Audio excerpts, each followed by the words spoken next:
हे ऐक ना, आय लव्ह यू. मग तो यावर लय प्रेम आहे. मला तू आवडत नाही. ए प्लीज हाव म्हणव, मी लहानपणापासून एक बी गर्लफ्रेंड नाहीये, अखंड सिंगल आहे मी. अरे पण मला तो यामध्ये इंटरेस्ट नाहीये ना. ए बनव लगे मी गर्लफ्रेंड बनव. माझ्या सगळ्या मित्राकडे 3-3 4-4 गर्लफ्रेंड आहे, माझ्याकडे एक बी नाही. बनव लगे प्लीज. रडू नको, बनते. पण माझ्यावर खर्च करणं पडन. खर्चाचं बिलकुल टेन्शन नको घेऊ तू. आमचा पुरा 7-12 तो नावावर करून देतो. अरे बाप, रावल्या पोरगी पटवली काय तो? म्यानी पटवलं दिलं. तिने मला प्रपोज मारला होता पुढून.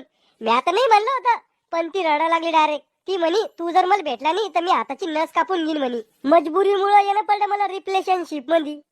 रिलेशनशिप नाही रे, रिलेशनशिप येते. आणि तुला कमी फेका जाय. त्या पोरीला मी मागच्याच महिन्यात सोडलं, कारण की तिचे माझ्या आधी 5 बॉयफ्रेंड होते. त्याच्या बाद मी, आणि आता तू हा नंबर लागला. आणि तो तिला कसं रडू रडू पटवलं ते बी तिला मला काल रात्रीच सांगितलं फोन करून.